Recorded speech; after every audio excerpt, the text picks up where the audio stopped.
ক্ষমতা দিব লাগিব ৰাজ্য চৰকাৰক, তেতিয়া ৰাজ্য চৰকাৰে সেই ক্ষমতাসমূহ উপভোগ কৰিব পাৰিব। হা, সংবিধানে সংঘ আৰু ৰাজ্যসমূহৰ মাজত, সংঘ মানে চেন্ট্ৰেল গভৰ্ণমেণ্ট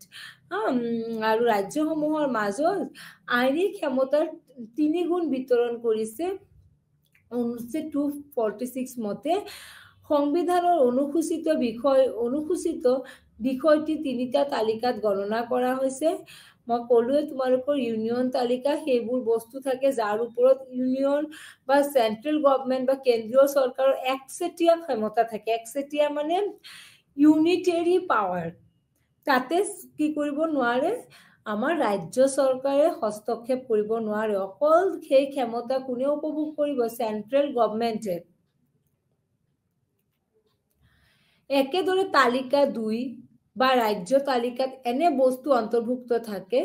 যাৰ ওপৰত ৰাজ্যৰ আইনৰ একচেটিয়া ক্ষমতা থাকে। তালিকা 2 পাৰ্ট 2 যিটো ৰাজ্য চৰকাৰৰ ক্ষমতা থাকে, তাতে কি হয়, অকল কাৰ একচেটিয়া ক্ষমতা থাকে? ইউনিটাৰী পাৱাৰ, ৰাজ্য চৰকাৰৰ। আৰু তাতে কাৰো কি নাথাকে? হস্তক্ষেপ কৰিব নোৱাৰে। তাতে কেন্দ্ৰ চৰকাৰে পাৰে, যে জৰুৰীকালীন অৱস্থাত পাৰে, মই নোৱাৰে বুলি নকওঁ, কিন্তু মেক্সিমাম ক্ষেত্ৰত দেখা পোৱা যায় যে সেইখিনি কাৰ্য ৰাজ্য চৰকাৰে কৰে।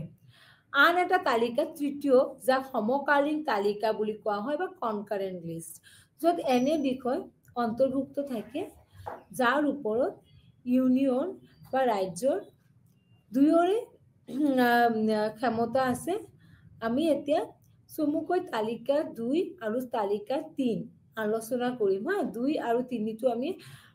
আলোচনা কৰিম। কিয়? 2 নং তালিকাত ৰাজ্য চৰকাৰৰ ওপৰত সেই কৰি দিয়া হয়, ৰাজ্য চৰকাৰৰ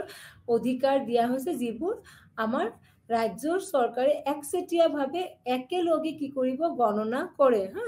সেইকাৰণে আমি কি আলোচনা কৰিম? 2 আৰু 3 আলোচনা কৰিম। তাৰ উপৰিও আমি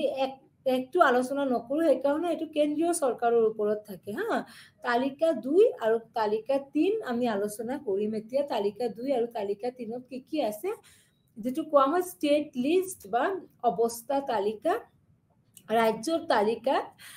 59টো কি আমাৰ সামগ্ৰী আছে, যাৰ ওপৰত অকল ৰাজ্য চৰকাৰৰ একচেটিয়া অধিকাৰ আছে। কিছুমান গুৰুত্বপূৰ্ণ হৈছে ৰাজহুৱা শৃংখলা, আৰক্ষী, কৃষি। তোমালোকৰ এক্সামত আহিব পাৰে। ৰাজ্য তোমালোকে ইচ্ছা হলে সেইখিনি নোট কৰি ল'ব পাৰা। যে ৰাজ্য তালিকাত কি পৰে। খুব এক্সামত আহে যে ৰাজ্যিক তালিকাত কি সামগ্ৰী পৰে, যে ৰাজ্য চৰকাৰৰ হাতত কি ক্ষমতা থাকে, কোন বিভাগৰ তালিকাসমূহ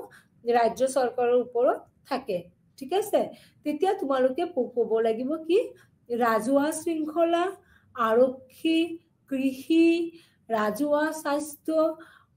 অনাময়,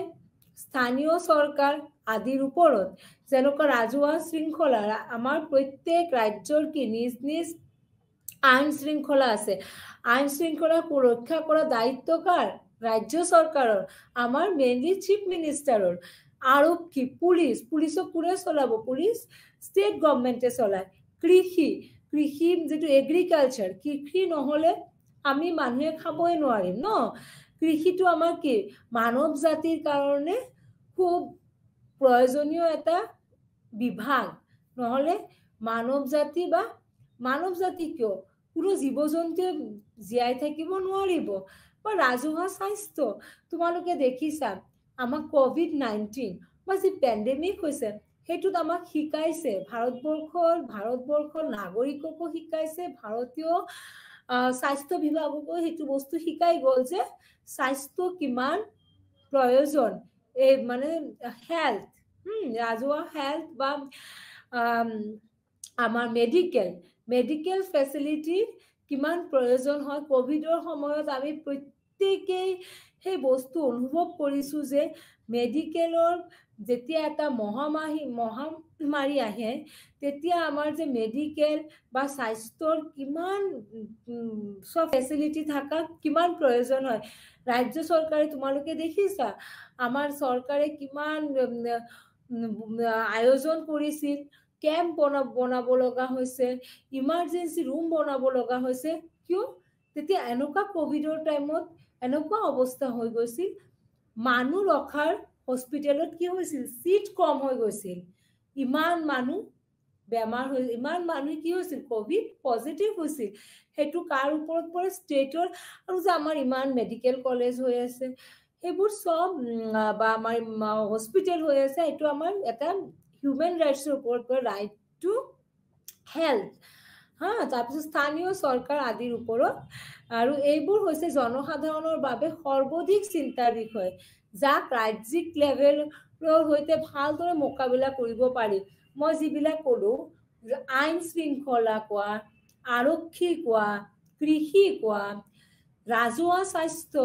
বা স্থানীয় চৰকাৰৰ যিবিলাক প্ৰয়োজন, যিবিলাক আমাৰ চৰকাৰ, ৰাজ্য চৰকাৰে প্ৰত্যেক নাগৰিকক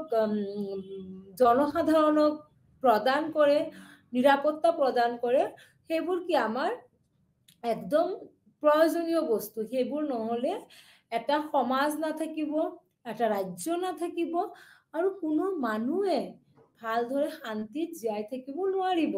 ৰাজ্যিক তালিকাত কিমানটা সামগ্ৰী আছে, 59টা। মই ইমানখিনি তোমালোকক কোৱা নাই, যিকেইটা বিশেষ বিশেষ প্ৰয়োজন সেইখিনি মই কৈছো,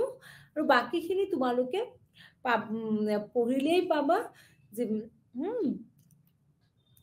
এতিয়া হ'ব সমকালীন তালিকাত। সমকালীন তালিকাত কেইটা আছে, 52টা সামগ্ৰী আছে, যিটো কনকাৰেণ্ট লিষ্ট বুলি কোৱা হয়, যাৰ ওপৰত কি কেন্দ্ৰীয় আৰু ৰাজ্য আইনসভাৰ সমকালীন অধিকাৰ থাকে। কেন্দ্ৰীয় চৰকাৰৰো অধিকাৰ থাকে, তাৰ লগে লগে কাৰ থাকে, ৰাজ্য চৰকাৰৰো অধিকাৰ থাকে। দুয়োজনে মিলা প্ৰীতিৰে কাম কৰে। যিটো কনকাৰেণ্ট লিষ্ট বা সমকালীন তালিকা আছে, তাতে 52টা সামগ্ৰী আছে, আৰু তাতে কেন্দ্ৰৰো হস্তক্ষেপ কৰিব পাৰে, কেতিয়াবা ৰাজ্য চৰকাৰেতো হস্তক্ষেপ কৰিবই। গুৰুত্বপূৰ্ণ হৈছে যেনেকুৱা ফৌজদাৰী আইন, অপৰাধ প্ৰক্ৰিয়া, বিবাহ, শিক্ষা, অসামৰিক প্ৰক্ৰিয়া, বীমা, অৰ্থনৈতিক আৰু সামাজিক পৰিকল্পনা ইত্যাদি কি আমাৰ সমকালীন তালিকাত পৰে। আৰু এইখিনি বস্তু আমাৰ বিবাহ কোৱা, শিক্ষা কোৱা, আমাৰ বীমা কোৱা, অৰ্থনৈতিক যিবিলাক আমাৰ পলিচি আছে, সামাজিক পৰিকল্পনা আছে, সকলো কোনে কৰে, ৰাজ্য চৰকাৰেও কৰে, আৰু কেন্দ্ৰীয় চৰকাৰৰো তাতে জনসাধাৰণৰ সুবিধাৰ্থে হস্তক্ষেপ কৰে। এতিয়া হ'ব কি, আমাৰ ৰাজ্যত মই সেইখিনি পঢ়ালো কি, এটা আমাৰ ৰাজ্যত সাংবিধানিক যিটো গঠন আছে, গঠনত কি কি ভাগ আছে, দুটা ভাগ মই দুটা ভাগ পঢ়ালো, ষ্টেট লিষ্ট আৰু কনকাৰেণ্ট লিষ্ট। এতিয়া গভৰ্ণৰ, যেনেকুৱা কেন্দ্ৰীয় চৰকাৰ বা ৰাজ্য, এখন দেশত, আমাৰ গণতান্ত্ৰিক দেশত কি কোন আছে, প্ৰেচিডেণ্ট। প্ৰেচিডেণ্ট যেনেকুৱা আমাৰ থাকে কেন্দ্ৰত, ৰাজ্যত কোন থাকিব, গভৰ্ণৰ, যাক অসমীয়াত কোৱা হয় ৰাজ্যপাল। আৰু আমাৰ ৰাজ্যপালে কি ভূমিকা গ্ৰহণ কৰে, এখন আইন শৃংখলা ৰক্ষা কৰাৰ কাৰণে, বা আমাৰ এডমিনিষ্ট্ৰেশ্যনত। তোমালোকৰ টপিকটো কি হ'ল, এডমিনিষ্ট্ৰেশ্যনৰ constitutional profile of state administration. সংবিধানে ৰাজ্যিক প্ৰশাসন চলোৱাৰ কাৰণে কি কি ব্যৱস্থা দিছে। আমাৰ সংবিধানে কাক দিছে, গভৰ্ণৰক, ৰাজ্যপালক। আমাৰ সংবিধানে সংঘৰ লগতে ৰাজ্যিক পৰ্যায়ত চৰকাৰৰ পলিয়াম এণ্টাৰী প্ৰকাৰৰ ব্যৱস্থা কৰিছে, আৰু ৰাজ্যপাল ৰাজ্যখনৰ কি সাংবিধানিক মুৰব্বী, আৰু মনিষ্টৰৰ নেতৃত্বত মুখ্যমন্ত্ৰীৰ নেতৃত্বত মন্ত্ৰী পৰিষদৰ পৰামৰ্শ অনুসৰি কাম কৰে। ৰাজ্যপালক ৰাষ্ট্ৰপতিয়ে 5 বছৰৰ কাৰণে নিযুক্তি দিয়ে, আৰু তেওঁৰ আনন্দৰ সময়ত কাৰ্যভাৰ গ্ৰহণ কৰে। তেওঁৰ যিমান দিন 5 বছৰ কৰিব পাৰে, কোনে ৰাজ্যপালক নিযুক্তি দিয়ে, আমাৰ ৰাষ্ট্ৰপতি মহোদয়ে। আৰু ৰাজ্যপাল যিমান দিন ইচ্ছা 5 বছৰ কাম কৰিব পাৰিব তাৰ উপৰিও তেওঁৰ ওপৰত নিৰ্ভৰ কৰে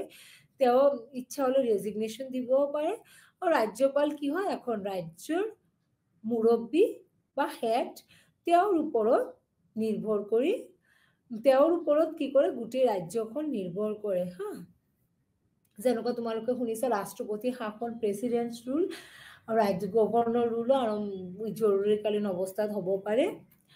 হা সংবিধান অনুসৰি ৰাজ্যপালৰ বহুতো কাৰ্যকৰী বা আইনী ন্যায়িক জৰুৰীকালীন ক্ষমতা আছে ৰাজ্যপালে মুখ্যমন্ত্ৰী আৰু তেওঁৰ পৰামৰ্শ অনুসৰি মন্ত্ৰী পৰিষদ নিযুক্তি কৰে মুখ্যমন্ত্ৰীক তো আমি কি কৰো নিৰ্বাচনত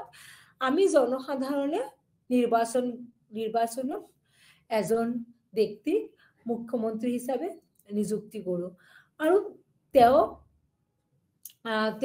এতিয়া অফিচিয়েলি কোনে দিব ৰাজ্যপালে নিযুক্তি দিব যে সেই ৰাজ্যৰ মুখ্যমন্ত্ৰী বা চিফ মিনিষ্টাৰ হিচাপে আৰু তেওঁৰ পৰামৰ্শ অনুসৰি মন্ত্ৰী পৰিষদ নিযুক্তি কৰে হা মন্ত্ৰী পৰিষদ কি নিযুক্তি কৰে যেটো কাউন্সিল অফ মিনিষ্টাৰ বুলি কোৱা হয় ৰাজ্যপালে ৰাজ্যিক লোক সেৱা আয়োগ আৰু ৰাজ্যপালে কাক নিযুক্তি কৰে ৰাজ্যপালে ৰাজ্যিক যেটো লোক সেৱা আয়োগ আছে এডভোকেট জেনাৰেল আছে আয়োগৰ চেয়াৰম্যানৰ কথা কৈছো মই ৰাজ্যিক নিৰ্বাচন আয়োগ আদিৰ অধ্যক্ষ আৰু সদস্য নিযুক্তি দিয়ে দৰাচলতে ৰাজ্যখনৰ সমগ্ৰ কাৰ্যবাহী কাম তেওঁ বা তেওঁৰ নামত চলে ৰাজ্যত যিমান কাম আছে কাৰ্যবাহী কাম আছে executive powers are entrusted with a governor যিমান কাৰ্যবাহী ক্ষমতা আছে সেই ক্ষমতাসমূহ কোনে চলায় আমাৰ ৰাজ্যপালে ৰাজ্যপাল ৰাজ্যিক আইন সভাৰ এটা অংগ আৰু আইন সভাৰ দ্বাৰা গৃহীত সকলো বিধেয়ক আইন হোৱাৰ আগতে তেওঁৰ সন্মতি দিব লাগিব তোমালোকে জানা এখন বিল যেতিয়ালৈকে প্ৰেসিডেন্ট বা ৰাজ্যপালৰ সন্মতি নহয় তেতিয়ালৈকে এটো আইনত ৰূপায়ণ নহয় বিধেয়কটো সেই বিধেয়কটো কোনে সন্মতি দিয়ে ৰাজ্যপালে আনকি ৰাজ্যপালৰ আৰু ক্ষমতা আছে ক্ষমা প্ৰদান কৰা পুনৰ গোপনীয়তাৰ অৱকাশ শাস্তি ৰক্ষা কৰাৰ বা যিকোনো ব্যক্তি শাস্তি নিলম্বন কৰা প্ৰেৰণ বা পৰিৱৰ্তন কৰাৰ ক্ষমতা কাৰ আছে আমাৰ ৰাজ্যপালে ইচ্ছা হলে কি কোনো ব্যক্তি যদি শাস্তি পাইছে কেতিয়াবা ফাঁসি শাস্তি দিয়া হয় বা গোটেই জীৱন কাৰাদণ্ডৰ শাস্তি দিয়া হয় সেইসমূহ ইচ্ছা হলে ৰাজ্যপালে ক্ষমা কৰিব পাৰে এতিয়া হ'ব exercise of discretion by the governor ৰাজ্যপালৰ দ্বাৰা বিচক্ষণতাৰ প্ৰয়োগ ৰাজ্যপালে কি ক্ষমতা প্ৰয়োগ কৰে এপয়েন্টমেন্ট অফ চিফ মিনিষ্টাৰ মই আগতেও কৈছো মুখ্যমন্ত্ৰী কোনে এপয়েন্টমেন্ট দিয়ে আমাৰ ৰাজ্যপালে দিয়ে ডিসমিসেল অফ এ মিনিষ্ট্ৰি এটা মন্ত্ৰালয় যেটো কাউন্সিল অফ মিনিষ্টাৰ হা সেই মন্ত্ৰালয়টো কোনে বৰখাস্ত কৰিব পাৰে ডিসমিস কৰি দিব পাৰে ভংগ কৰি দিব পাৰে আমাৰ ৰাজ্যপালে ডিসলিউশন অফ অ্যাসেম্বলি বিধানসভাও কি অ্যাসেম্বলি তোমালোকে সবে জানা বিধানসভাৰ কথা বিধানসভাৰ ভংগ কৰাৰ দায়িত্ব কাৰ আছে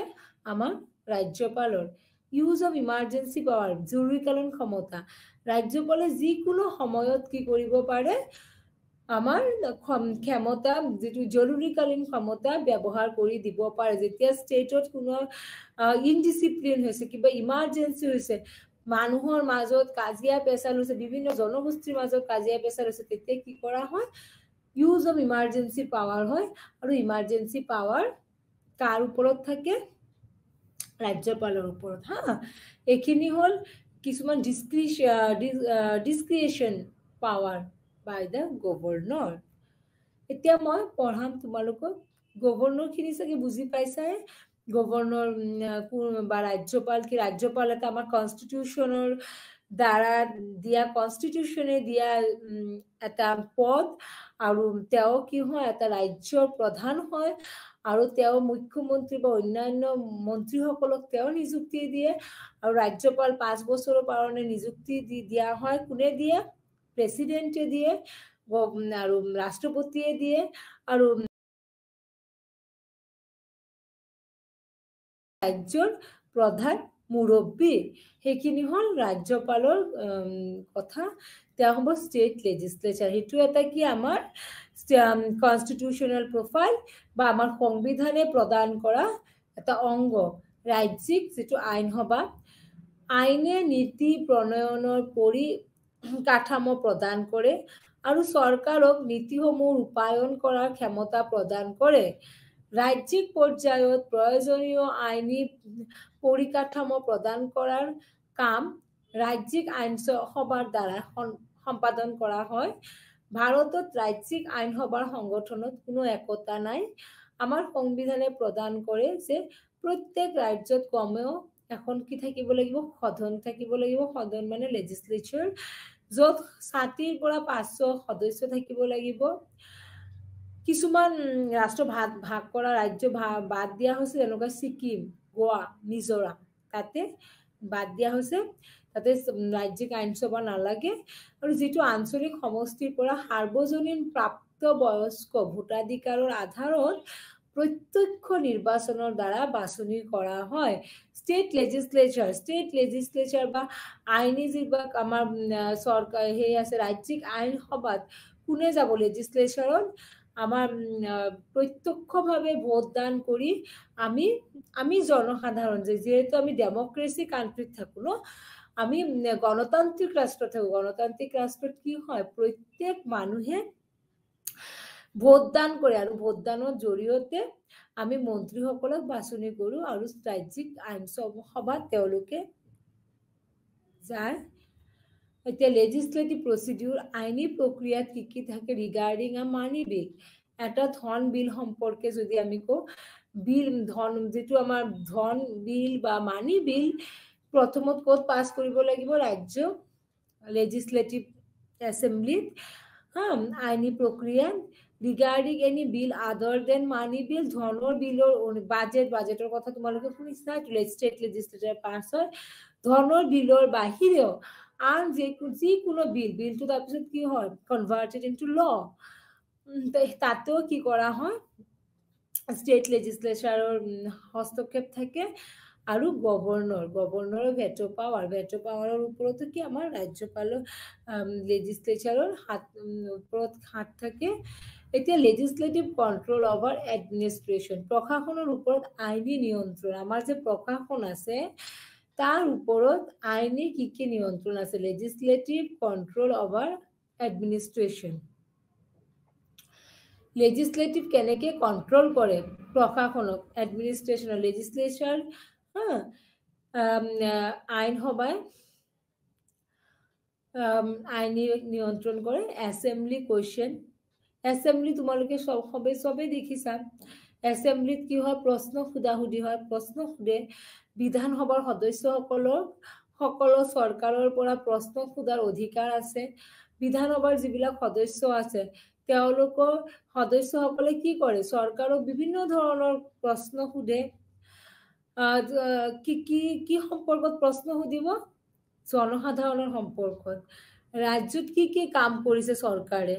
কেনেকুৱা কাম কৰিছে যদি কিবা ঘটনা হৈছে সেই ঘটনা কিয় হৈছে কেনেকৈ হৈছে সেইবোৰ সকলো প্ৰশ্ন সুধাৰ অধিকাৰ কাৰ আছে আমাৰ বিধানসভাৰ সদস্যসকলক সকলৰ member of legislative council discussion আলোচনা প্ৰশ্ন সুধাৰ উপৰিও সদস্যসকলে কি কৰে লেজিসলেটিভ যিবিলাক মেম্বাৰ আছে গুৰুত্বপূৰ্ণ বিষয়বোৰৰ ওপৰত আলোচনা কৰিব পাৰে দেন ফিনান্সিয়াল কন্ট্ৰোল বাই বাজেটৰ দ্বাৰা বিত্তীয় নিয়ন্ত্ৰণ তোমালোকে জানা প্ৰত্যেকখন ৰাজ্য চলাৰ কাৰণে কি প্ৰয়োজন হ'ব বিত্তীয় বা বাজেট প্ৰয়োজন হ'ব এখন ৰাজ্য চলোৱাৰ কাৰণে মুখ্যমন্ত্ৰী বা মিনিষ্টাৰ যিবিলাক কাউন্সিল অফ মিনিষ্টাৰ থাকে তেওঁলোকেতো নিজৰ পকেটৰ পৰা পইচা নিদিয়ে নহয়, তেওঁলোকে ক'ৰ পইচা খৰচ কৰিব, চৰকাৰে পইচা ক'ৰ পৰা খৰচ কৰে, আমি পইচা দিওঁ, আমাৰ যিবিলাক টেক্স পে কৰোঁ আমি, সেই টেক্স পেৰ পৰাই চৰকাৰে পইচা, আমাৰ পইচাই খৰচ কৰিব, আমাৰ পইচাই খৰচ কৰি আমি টেক্স দিওঁ, সেইবোৰ দি ৰাস্তা বনাব, চৰকাৰী স্কুল খুলিব বা যিকোনো ধৰণৰ কাম কাজ যি এখন ৰাজ্য চলোৱাৰ কাৰণে যি প্ৰয়োজন গোটেইখিনি চৰকাৰে আমাৰ উপৰিদি কৰে। আৰু তাৰ কাৰণে কি প্ৰয়োজন হ'ব, এটা বাজেট প্ৰয়োজন হ'ব যে আজি ইমান কৰোৰ পইচা মই এইটো বছৰত খৰচ কৰিম। ছাপোজ ধৰা অসমত আমাৰ মুখ্যমন্ত্ৰী ডক্টৰ হিমন্ত বিশ্ব শৰ্মাও ক'ব পাৰে যে মই এইবাৰ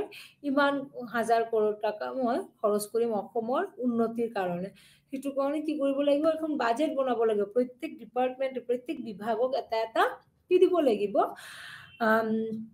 দায়িত্ব দিব লাগিব আৰু পইচা দিব লাগিব, ইমানখিনি পইচা দিছোঁ, ইমান এইখিনি কাম কৰিব লাগিব। চ' সেই বাজেটটো কোনে কণ্ট্ৰল কৰে, আমাৰ লেজিসলেটিভ কাউন্সিল বা member of legislature. Post expenditure control,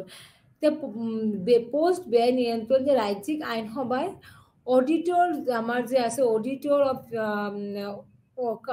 একাউণ্টেঞ্চিৰ জৰিয়তে চৰকাৰে কি কৰে, আমাৰ ব্যয়ৰ পৰীক্ষাও কৰে। চৰকাৰে যিমান পাৰে খৰচ কৰিব নোৱাৰিব,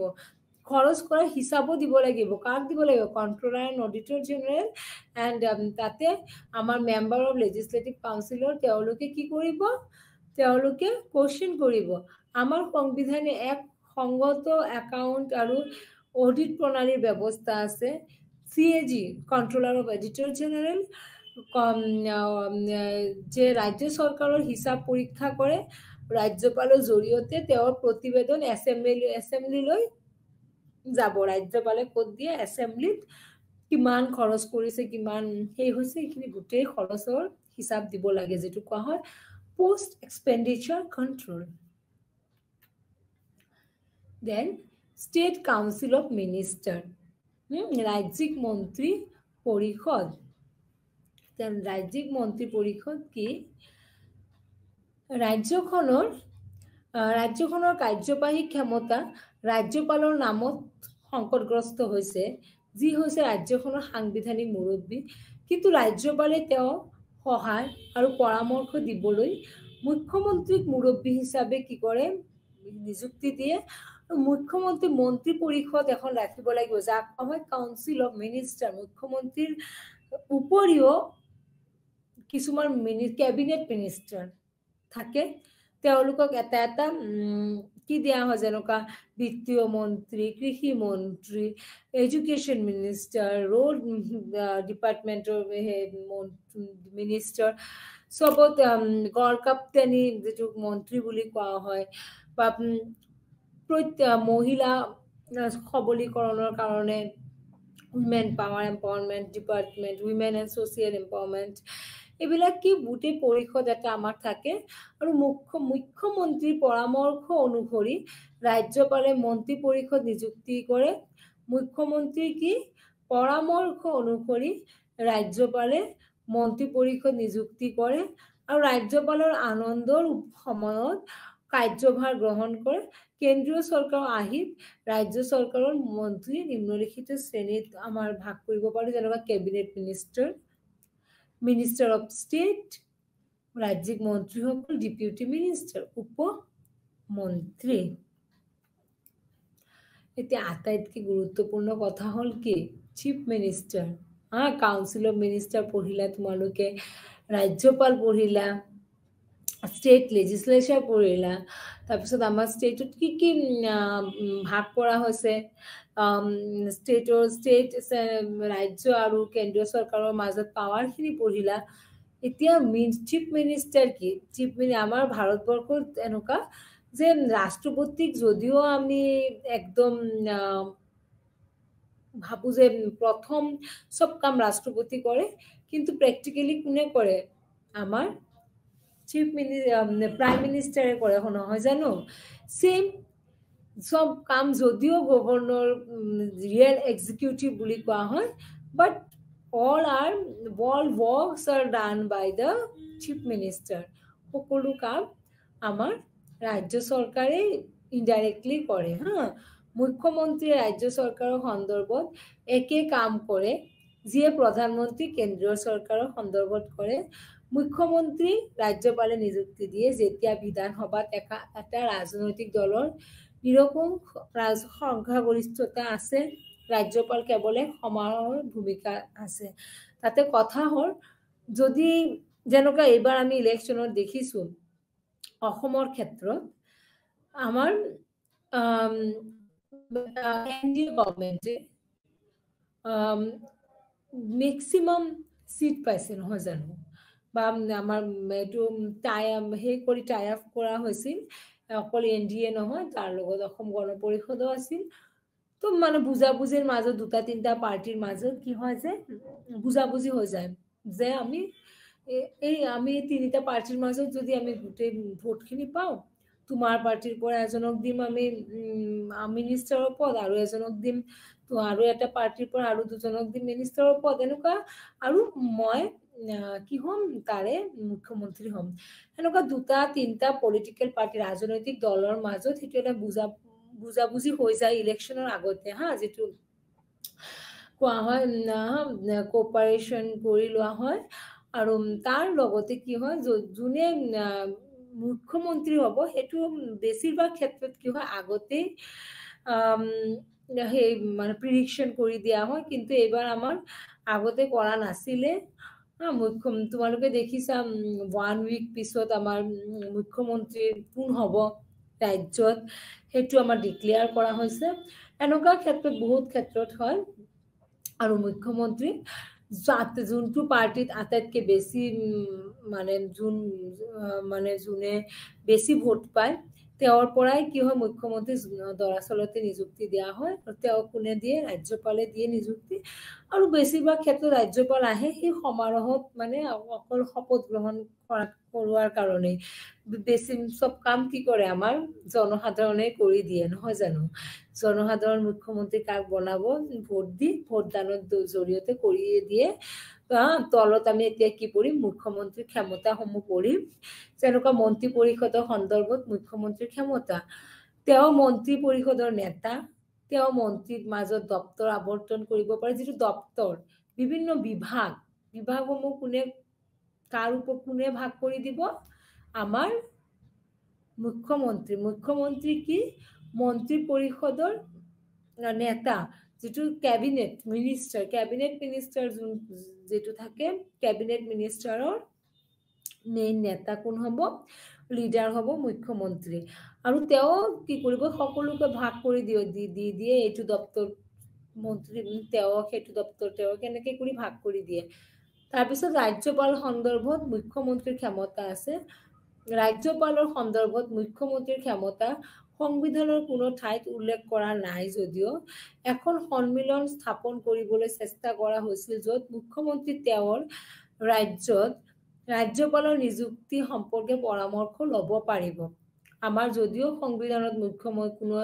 আলোচনা কৰা নাই ৰাজ্যপাল সম্পৰ্কে কিন্তু ৰাজ্যপাল কি কৰে মুখ্যমন্ত্ৰী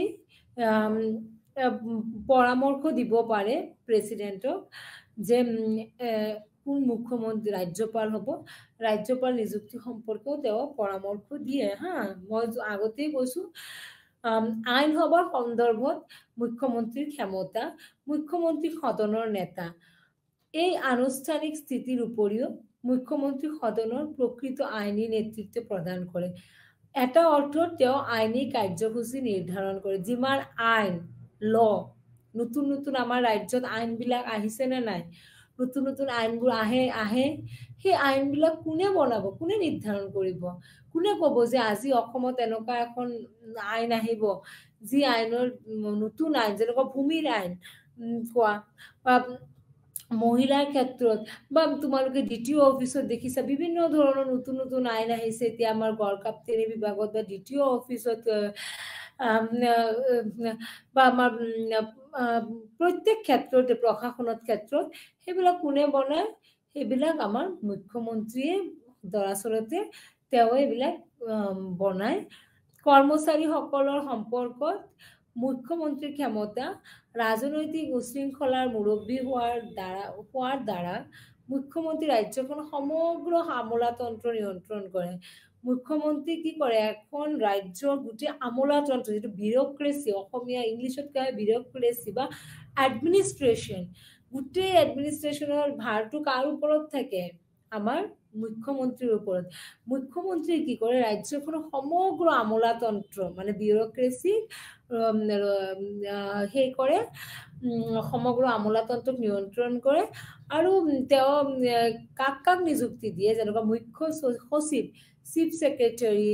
তাৰপিছত তোমালোকে মুখ্যমন্ত্ৰীয়ে চিনিয়ৰ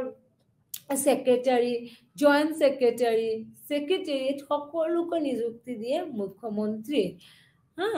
এতিয়া এইবিলাক কি আমাৰ পাৱাৰ্ছ এণ্ড ফাংচনছ বা ক্ষমতা কাৰ, মুখ্যমন্ত্ৰীৰ। আমাৰ কি ক্ষমতা থাকে,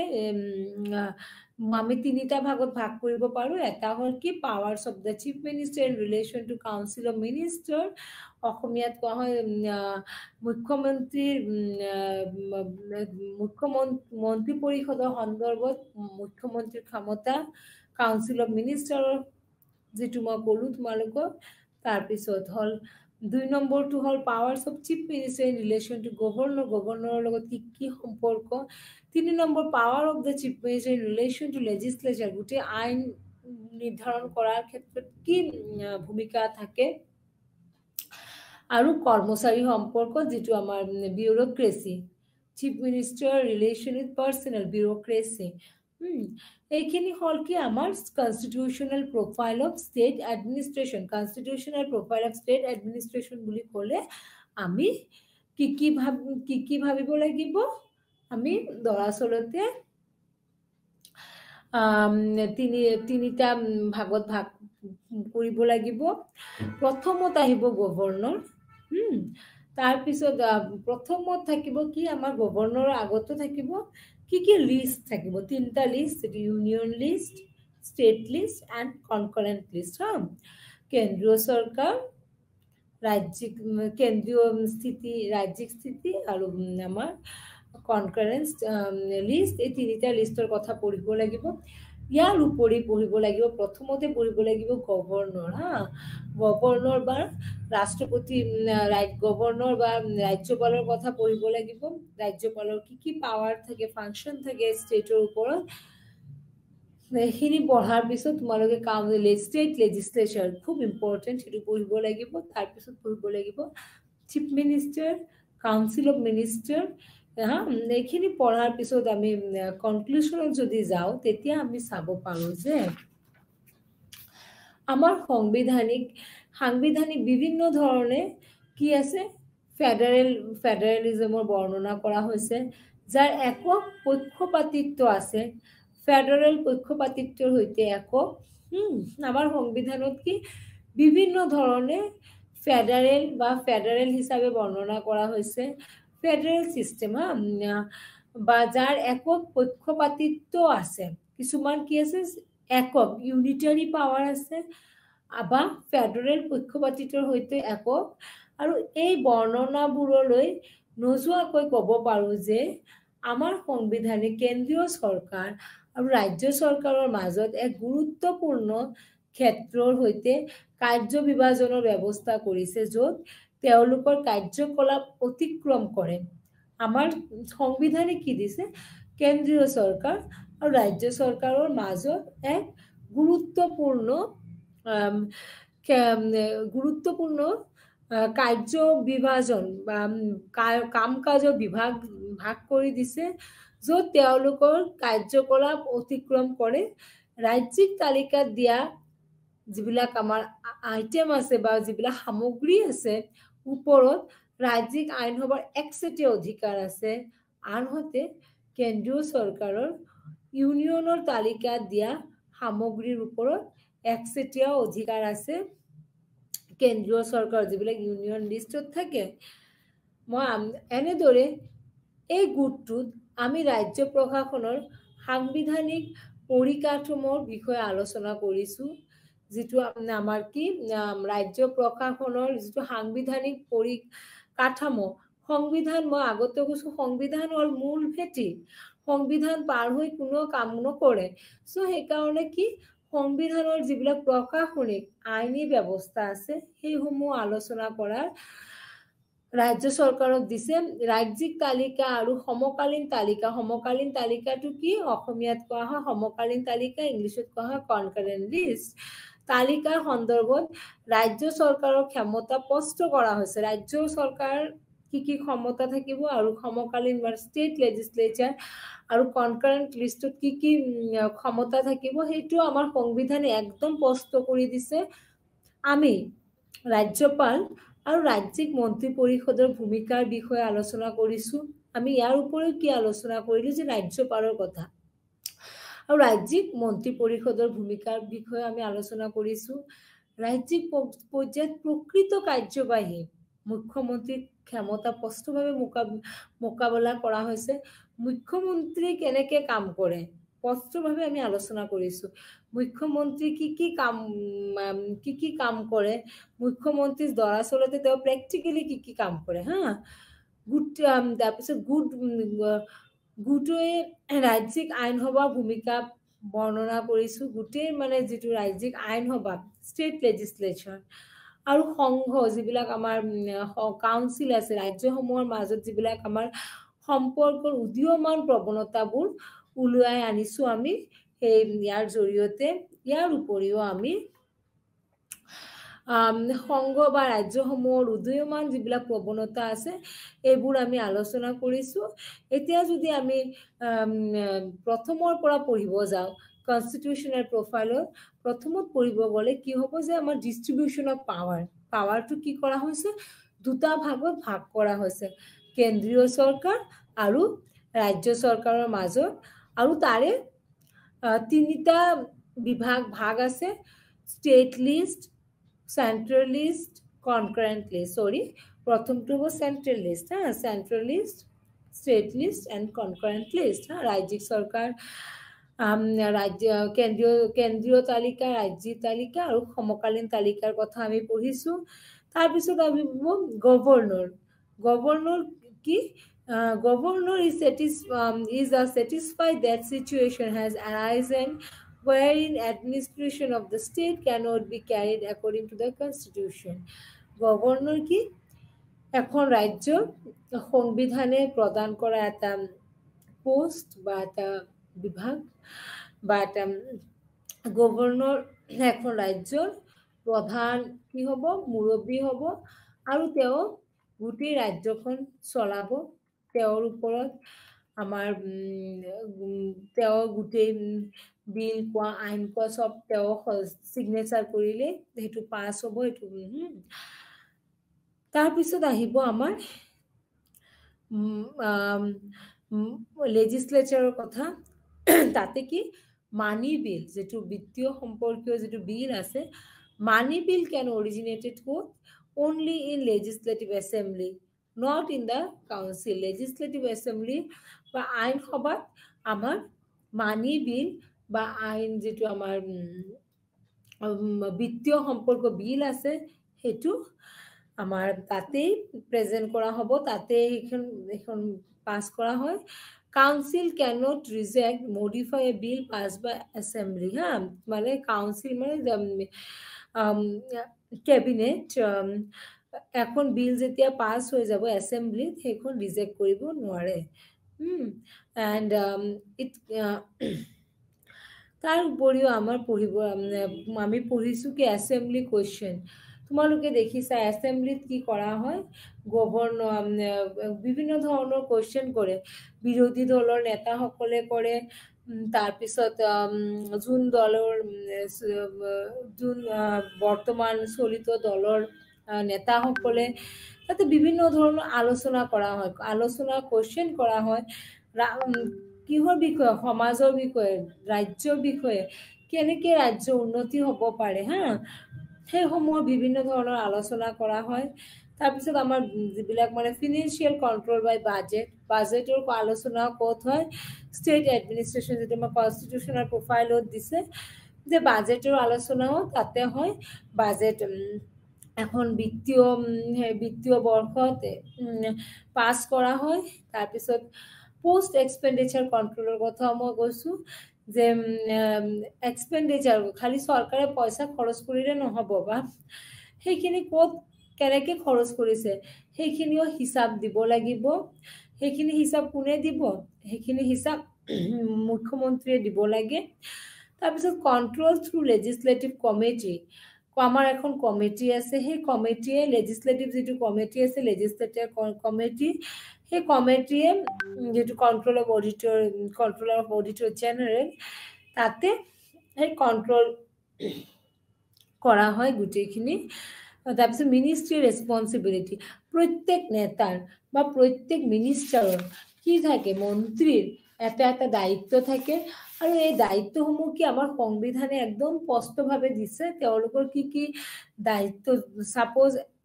কৃষি মন্ত্ৰী তেওঁৰ যদি প্ৰত্যেক গাঁৱত যাব লাগিব প্ৰত্যেক কৃষি ক্ষেত্ৰত যাব লাগিব কৃষি অফিচত যাব লাগিব তো চাব লাগিব ধৰা অসমৰ ক্ষেত্ৰত অসমত বান পৰিস্থিতিয়ে কি কৰে প্ৰত্যেক বছৰত আমাৰ কৃষক বা কৃষি বস্তু নষ্ট কৰি দিয়ে তেতিয়া কি কৰিব আমাৰ কৃষি মন্ত্ৰী জনে তেওঁ যাব তেওঁ গৈ কি কৰিব তেওঁ গৈ এই কৃষকসকলক সাহায্য কৰিব কৃষকসকলক কেনেকে আকৌ পুনৰ জীৱিত কৰিব পাৰিব সেই তেওঁলোকৰ কৃষি সেই সমূহ গুটেই তেওঁ বুজ ল'ব লাগিব এতিয়া ধৰা গড়কাপ্তানি বিভাগৰ মন্ত্ৰী তে ৰাস্তা ভাঙিছে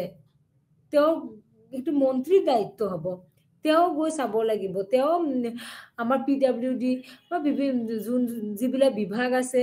ৰাস্তা বনোৱাৰ তেওঁলোকৰ লগত আলোচনা কৰিব লাগিব নাগৰিকক কি কৰিব লাগিব নাগৰিকক সহায় কৰিব লাগিব যে এটা ৰাস্তা নহলে বা সুগম পথ নাথাকিলে মানুহে এটা ঠাইৰ পৰা আৰু এটা ঠাইত যাব নোৱাৰিব তেতিয়া মানুহে আন্দোলন কৰিলে কাক ধৰিব গড়কাপ্তানি বিভাগৰ মন্ত্ৰীক ধৰিব নহয় জানো একক নাগৰিকত্ব আদি ধৰিম তাৰপিছত আমাৰ কি the council of minister is the highest policy making body of the government council of minister যিসকল থাকে তেওঁলোকে কি হাইয়েষ্ট কাউন্সিল অফ মিনিষ্টাৰ তেওঁলোকে পলিচি মেকিং কৰে কাউন্সিল যিবিলাক কেবিনেট মিনিষ্টাৰ নতুন আইন বনায় সেইসমূহ কোনে চাব আমাৰ মিনিষ্টাৰসকলৰ দায়িত্ব then it lay down the policy in respect to all matter within the legislative administrative competence of the state government যিমান পলিচি আছে যিমান লেজিসলেটিভ এডমিনিষ্ট্ৰেশ্যন আছে সেইখিনি গুণে চাব চৰকাৰৰ সেই লেজিসলেটিভ কাউন্সিলে চাব সো আমাৰ যদি এতিয়া আমি প্ৰথমৰ পৰা পঢ়ো তেতিয়া যে মই আজি যদি আমি টপিকটো বা আজি যেটো মই টপিক পঢ়ালো তোমালোকক constitutional profile of state administration ৰাজ্য প্ৰশাসনৰ যেটো সাংবিধানিক প্ৰফাইল তেতিয়া হলে তোমালোকে প্ৰথমে আমি কি পঢ়িলো যে সংবিধানৰ কথা পঢ়িলা সংবিধানৰ উদ্ধৃত কোনো নহয় ভাৰতবৰ্ষত তাৰপিছত যে ষ্টেট এডমিনিষ্ট্ৰেশ্যন ষ্টেটৰ যেটো শৃংখলা ষ্টেটৰ যেটো আমাৰ প্ৰশাসনিক ব্যৱস্থা আছে হেতু কেনেকে চলে সেইখিনি আমি পঢ়ালো এতিয়া যদি আমি চাও খুব এডমিনিষ্ট্ৰেশ্যন ষ্টেটৰ যদি কেন্দ্ৰীয় চৰকাৰ আৰু ৰাজ্য চৰকাৰ দুটা একে পলিটিক্যাল পাৰ্টিৰ হয় একে ৰাজনৈতিক দলৰ হয় তেতিয়া কেতিয়াও কি নহয় কাজিয়া নহয় তেতিয়া খুব স্মুথলি চলি থাকে কিন্তু যদি কেন্দ্ৰীয় চৰকাৰ এক ৰাজ্য চৰকাৰ বেলেগ তেতিয়া ৰাজনৈতিক নেতাসকলৰ মাজত কি থাকে কোনো ৰাজনৈতিক নেতা এজন আৰু এজনক লগত ভাল সম্পৰ্ক নাথাকে যদি হয়তো মিউচুৱেল আন্ডাৰষ্টেণ্ডিং নহয় তেতিয়া কি হয় এই ৰাজ্য চৰকাৰ আৰু কেন্দ্ৰীয় চৰকাৰৰ যেটো ক্ষমতা তাক লৈ প্ৰায় কাজিয়া হৈ থাকে তোমালোকে পশ্চিমবংগৰ বা ৱেষ্ট বেংগলৰ দেখিছা তাতে তৃণমূল কংগ্ৰেছ শাসন কৰি চলাই আছে আৰু কেন্দ্ৰত কোনে NDA বিজেপি তাতে সঘনাই দেখিছা ষ্টেট গভৰ্ণমেণ্ট আৰু চেন্ট্ৰেল গভৰ্ণমেণ্টৰ মাজত কাজিয়া চলিয়ে থাকে হা কিহৰ কাৰণে তাতে কি নাথাকে কোঅৰ্ডিনেশ্যন নাথাকে যদি কেন্দ্ৰীয় চৰকাৰে অলপ কিবা ষ্ট্ৰিক্ট ৰেগুলেশ্যন ৰুলছ ৰেগুলেশ্যন ৰাজ্য চৰকাৰৰ ওপৰত দি দিয়ে তেতিয়া কি হয় এটা মিছ আণ্ডাৰষ্টেণ্ডিং হয় তে কাজিয়া হয় বা আৰু সেই ক্ষেত্ৰত যদি ৰাজ্য চৰকাৰ আৰু কেন্দ্ৰীয় চৰকাৰ একেটা পাৰ্টিৰ হয় তেতিয়া কি হয় ৰাজ্যখনৰ বিকাশ হয় কিহৰ কাৰণে তেতিয়া প্ৰত্যেক মন্ত্ৰীয়ে কি কৰে নিজৰ আগতে পলিটিকেল ইণ্টাৰেষ্ট ৰাজনৈতিক যিটো স্বাৰ্থ সেইটো উদ্ধত ৰাখিয়ে কাম কৰে যিমানে কৈ থাকে যে আমি সমাজৰ বাবে কাম কৰো সমাজৰ বা জনসাধাৰণৰ বাবে কাম কৰো প্ৰত্যেকৰ মোটিভ কি থাকে এটা পলিটিক্স মোটিভ থাকে এই মোটিভটোৰ কাৰণে কি হয় যে যদিও কোৱা হয় যে ৰাজ্য চৰকাৰ আৰু কেন্দ্ৰীয় চৰকাৰ ৰাজ্য চৰকাৰৰ মাজত সমান অধিকাৰ দিয়া হৈছে প্ৰায় তাতে দেখা পোৱা যায় যে কাজিয়া সূত্ৰপাত হয় আৰু আমি পঢ়িলো ইয়াতে ষ্টেট গভৰ্ণমেণ্ট আণ্ডাৰষ্টেণ্ডিং তাৰপিছত গভৰ্ণৰৰ ক্ষেত্ৰতো সেম তোমালোকে দেখিছা ৱেষ্ট বেংগলৰ গভৰ্ণৰৰ লগত চিফ মিনিষ্টাৰৰ কাজিয়া কিহৰ কাৰণে গভৰ্ণৰ কোৱা হয় যে তো indirectly selected by NDA government and Trinamool Congress বা তেওঁলোকে কি তাৰে মমতা বেনাৰ্জীক বেয়া পায় এনেকুৱা বহুত ৰাজ্যত হয় খালি ৱেষ্ট বেংগলত নহয় বহুত ৰাজ্যত এনেকুৱা যদি কেন্দ্ৰত বেলেগ পলিটিকেল পাৰ্টি আৰু ৰাজ্যত বেলেগ পলিটিকেল পাৰ্টি থাকে তেতিয়া ইনষ্টেবিলিটি সৃষ্টি হয় ষ্টেবল হৈ ৰাজ্য চৰকাৰে কাম কৰিব নোৱাৰে কেতিয়াবা কোৱা হয় যে ধন কমকে দিছে পইচা কমকে দিছে সেইবোৰ বিভিন্ন ধৰণৰ কথা থাকে so working of the state legislature and its control over administration সেইখিনি কৰাৰ পিছত আমাৰ সংবিধানে কিছুমান ইমাৰ্জেন্সি পাৱাৰ বা ইমাৰ্জেন্সি পাৱাৰো কাৰ ওপৰত দিছে গভৰ্ণৰৰ ওপৰত দিছে আৰু গভৰ্ণৰ সেইখিনিও ইমাৰ্জেন্সিৰ সময়ত ৰাজ্যত চলাই আৰু সেইখিনি হ'ল আমাৰ এই ব্যৱস্থা ভাৰতৰ তাৰপিছত গভৰ্ণৰ ৰাজ্য চৰকাৰৰ যিবিলাক ক্ষমতা আছে সেইখিনিও তোমালোকক পঢ়ালো স্থানীয় স্তৰৰ তাৰপিছত তালিকাসমূহ পঢ়িছা তোমালোকে দুটা ৰাজ্য তিনিটা তালিকা আছে আমাৰ ষ্টেট লিষ্টৰ 59টা যি সামগ্ৰী আছে এইবিলাক পঢ়ালো কনকাৰেন্ট লিষ্ট পঢ়িলা governor role of the governor পঢ়োৱা হৈছে then exercise of discretion power by governor ৰাজ্যপালৰ দ্বাৰা যিবিলাক বিচক্ষণ ক্ষমতা আছে ৰাজ্যপালে কি ক্ষমতা প্ৰয়োগ কৰিব পাৰে তাৰপিছত ষ্টেট লেজিসলেচাৰ পঢ়াইছো ৰাজ্যিক যিটো আমাৰ আইন সভা আছে তাৰ উপৰে লেজিসলেটিভ প্ৰচিডিউৰ আইনী প্ৰক্ৰিয়া এইখিনি পঢ়িলো আমি লেজিসলেটিভ কন্ট্ৰোল ওভাৰ এডমিনিষ্ট্ৰেশন পঢ়ালো তাৰপিছত ষ্টেট কাউন্সিল অফ মিনিষ্টাৰ পঢ়িছা ৰাজ্যিক মন্ত্ৰী পৰিষদটো কি হয় তাৰ মন্ত্ৰী পৰিষদৰ যিবিলাক ক্ষমতা আছে এইখিনি পঢ়োৱা হৈছে roll of the chief minister মুখ্যমন্ত্ৰীৰ যিবিলাক ভূমিকা আছে ৰাজ্যত আৰু মুখ্যমন্ত্ৰীৰ ক্ষমতা হ'ব নমস্কাৰ